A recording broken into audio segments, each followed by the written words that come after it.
Welcome back to the shop. This is my next furniture project, getting things ready. I've got my legs here. These are from Van Dyke's Restorers, and this will be a sponsored project for Van Dyke's Restorers. I've worked with them before with the outdoor dining table. If you saw the new top for the table this summer, it's the one with the white legs and the sapele top. I've had to make 3 tops for that table, but the legs have held up. So anyway, if you're looking to build a table but you don't want to make the legs, check out Van Dyke's Restorers. Definitely makes the project a little bit easier. So here I've got all of my lumber laid out. I'm building this with a lot of kind of odds and ends that are in the shop. I've got sassafras, sapele, some mahogany, the oak legs, and the top of this table is going to be reclaimed white oak, probably from my friends over at Real Antique Wood Mill.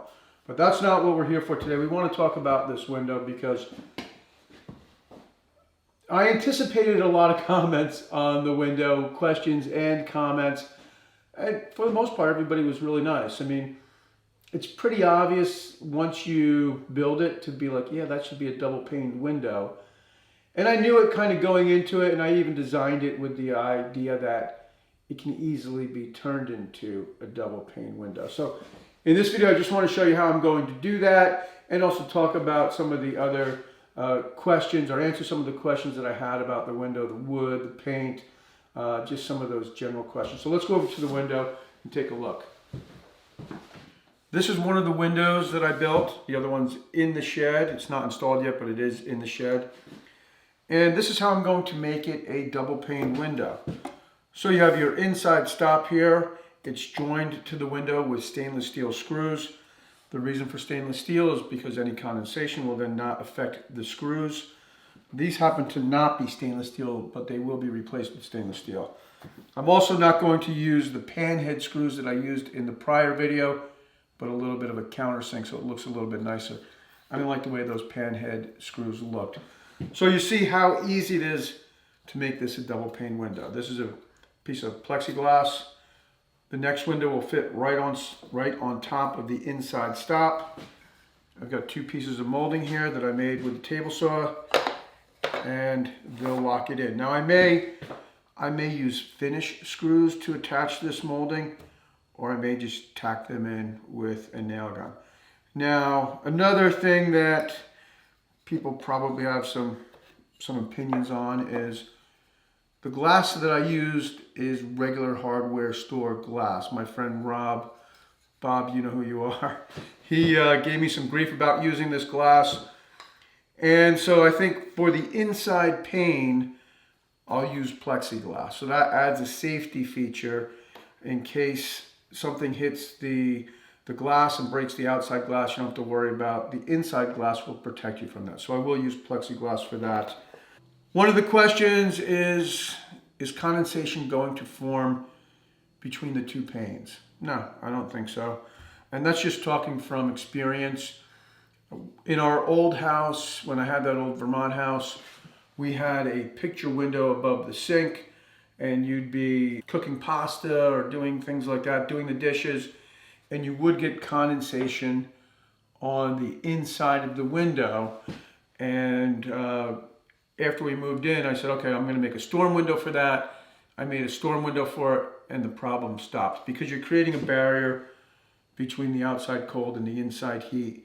And unless it gets really extreme, I do not anticipate a problem with this window, especially since this is going to be in a shed. It is climate controlled. It does have a mini split, but it's not extreme changes in temperature, and you're not introducing any moisture like hot water from a sink or boiling pasta and things like that.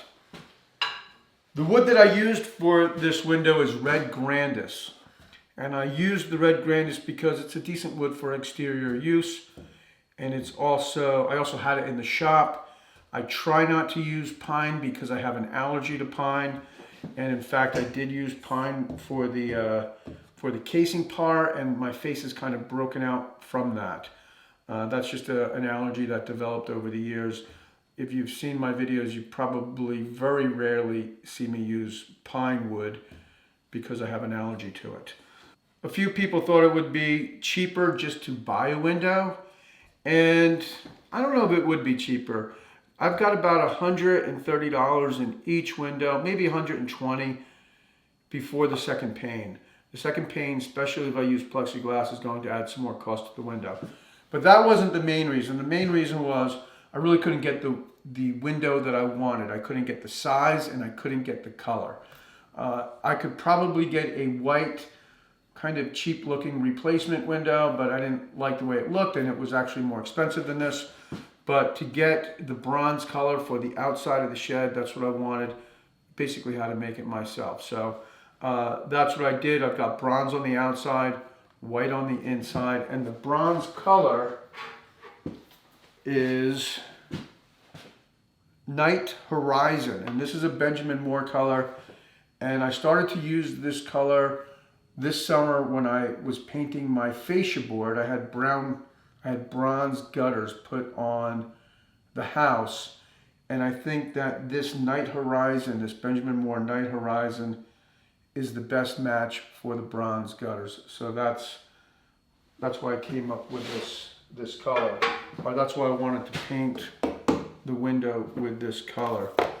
So I think that covers the question of the double pane on that window, and maybe any other questions that you may have had. Pretty simple project, and I know that I said that the casing is pine, but I guess I should have said it's primed finger jointed pine.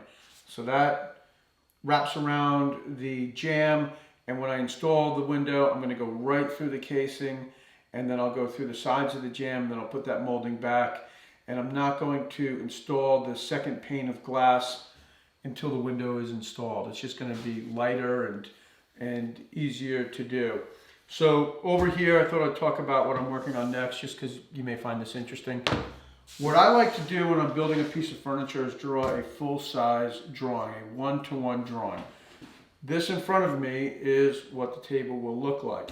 You've got your stiles and rails, your top, your drawers, and your legs.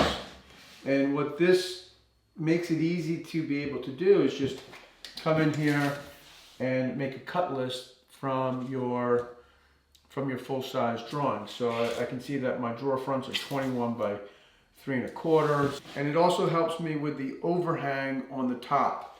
So here I have the sides of the table. So if I lay the legs out here like this, you can probably see it a little bit better. And that gives me this measurement in the center here, so my apron measurement. It also gives me a good idea of the overhang on the sides of the table and the ends of the table. So I have an 1.5 inch overhang on the sides and a 4.5 inch overhang at the ends of the table. So this is just what I like to do when I'm starting to build a new piece of furniture. And something else that I'll probably do off camera because it gets to be too much for the video is mill all the wood to 3/4 inch because I make plans for these projects. It's a lot easier to use 3/4 material. Number one, most people who are going to build this are probably going to use S4S material, which is 3/4 inch, 1 by S4S. And also, if you're going to make plans, it's a lot more difficult to make plans if your boards are sort of random widths. So I'm building this with sassafras because I had it here in the shop, and this is getting painted. At least the base is getting painted. And it would be very difficult for me to make plans, and I think difficult for anybody following along, if I used material that fluctuated from 7/8 to 13/16, 15/16. It's better if I can just get the material down to 3/4 inch. It's much easier to multiply, and I think it just makes sense. So before I even start this project, I'll be milling this material, which I probably won't include in the video because it's just milling the material. But you can let me know if you want me to talk more about that. I will, or maybe even some of the other details about this. I am thinking about adding a little bead molding, which is something I often do, but I'm looking at this drawing and it looks a little empty without the bead molding. So you can let me know actually in the comments down below. Bead molding again, right down here. But anyway, that's what's going on. I'll be starting this one soon enough. Thanks for tuning in. I hope I answered your questions with the window, and hope you're satisfied with those answers. Thanks for tuning in, and I'll see you next time.